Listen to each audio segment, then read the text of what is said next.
हम चुंडा का क्यों नहीं मोमेंटो भेंट करते हैं? हम सिर्फ और सिर्फ महाराणा प्रताप का ही मोमेंटो क्यों भेंट करते हैं? आप कहीं ना कहीं कंफ्यूज हो चुके हैं। कंफ्यूज इसलिए हो चुके हैं कि कुछ अन्य समाजों ने आपके एक या दो व्यक्तियों को आगे कर दिया है। महाराष्ट्र से शिवाजी को कर दिया है, मेवाड़ से महाराणा प्रताप को कर दिया है। आप इन दो महापुरुषों के इर्द गिर्द घूम रहे हैं। हमारे देश के अंदर ऐसे हजारों की संख्या के अंदर योद्धा हुए जिनको आज भी गाँव के अंदर पूजा जाता है, लेकिन हमने क्या किया? हम सिर्फ और सिर्फ एक महाराणा प्रताप को हमने ले लिया और उन्हीं की हम जयंतियाँ मनाते हैं और उन्हीं की हम प्रतिमाएं लगाते हैं, और उन हजारों योद्धाओं को जिनके अंदर गांव-गांव के अंदर पूजा जाता है उनको हमने छोड़ दिया।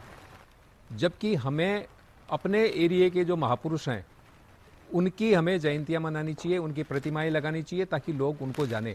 आज मान लीजिए हरियाणा है, हरियाणा के अंदर ही यदि हरराज चौहान की प्रतिमा नहीं लगेगी और उनकी जयंती नहीं मनाई जाएगी तो किसको पता चलेगा कि हरियाणा के संस्थापक हरराज चौहान है? ठीक इसी तरह से अलग अलग क्षेत्रों के अंदर जितने भी उनके आपके महापुरुष हैं, आप उनकी जयंतियाँ मनाइए।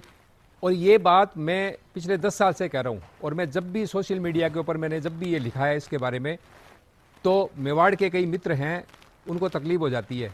उनको लगता है कि वो आप महाराणा प्रताप को कमतर करना चाहते हैं, लेकिन ऐसा कुछ नहीं है। अब ये बात जब से ये हमारे इतिहास पुरुषों की चोरियाँ होने लगी है तब लोगों को समझ आने लगी है। और अब मैं नहीं, अब तो मेवाड़ के लोग भी कहने लग गए कि हमने सिर्फ एक महाराणा को पकड़ लिया, बाकी हमारे जो महान पूर्वज थे उनको हमने छोड़ दिया। लोग उनको जानते ही नहीं। क्या महाराणा कुंभा महाराणा प्रताप से कम थे? क्या महाराणा सांगा महाराणा प्रताप से कम थे? लेकिन उन वीरों को एक महाराणा प्रताप की आड़ के अंदर सब कुछ छुपा दिया गया। ये एक सोची समझी विरोधियों की चाल भी हो सकती है। अब मैंने कहा ना कि ये हमारे अलावा मेवाड़ के लोग भी महसूस करने लग गए, तो सुनिए मेवाड़ के लोगों से के मुंह से। क्या कारण है कि हमने सिर्फ महाराणा प्रताप को ही प्रसिद्ध कर रखा है और सिर्फ हम महाराणा प्रताप के ही मोमेंटोज भेंट करते हैं या हमारे लेटर हेड पे उन्हीं की इमेज को छपवाते हैं? हम किसी और क्षत्रिय की इमेज को भी छपवा सकते हैं। बहुत सारे राजपूत राजा हुए, मेवाड़ में भी हुए और अन्य जगह भी हुए। हम तो उनका मोमेंटो भी भेंट कर सकते हैं। हम महाराणा सांगा का क्यों नहीं करते हैं? महाराणा हमीर सिंह का क्यों नहीं करते हैं? बापा रावल का क्यों नहीं करते हैं? महाराणा राज सिंह का मोमेंटो क्यों नहीं भेंट करते हैं? तो भेंट करते हैं। हम सिर्फ और सिर्फ महाराणा प्रताप का ही मोमेंटो क्यों भेंट करते हैं?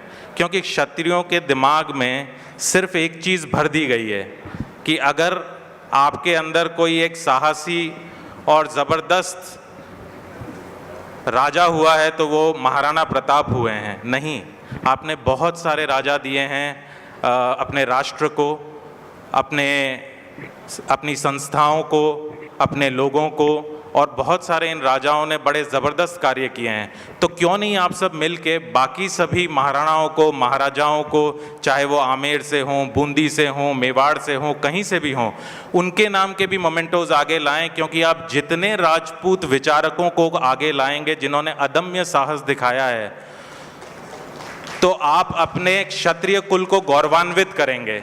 आप कहीं ना कहीं कंफ्यूज हो चुके हैं। कंफ्यूज इसलिए हो चुके हैं कि कुछ अन्य समाजों ने आपके एक या दो व्यक्तियों को आगे कर दिया है। महाराष्ट्र से शिवाजी को कर दिया है, मेवाड़ से महाराणा प्रताप को कर दिया है। आप इन दो महापुरुषों के इर्द गिर्द घूम रहे हैं। और अगर आप देखें हिंदुस्तान की राजनीति में, तो गांधी को बहुत प्रचलित किया गया है या किसी और एक व्यक्तित्व को बहुत प्रचलित किया गया होगा। आप सिर्फ उनके इर्द गिर्द चक्कर लगा रहे हैं।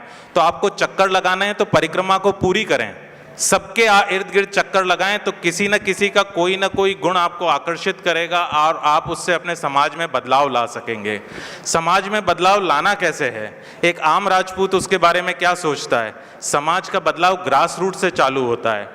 आप अगर मदिरा पान करेंगे और मांस में ही पड़े रहेंगे तो आपका मन उत्तेजना से भरा रहेगा और हमेशा रहेगा। आपकी बुद्धि जागृत होने में आपको थोड़ा ज़्यादा समय लगेगा बनिस्पत की जो शाकाहारी है और जो मदिरा का सेवन नहीं करता है।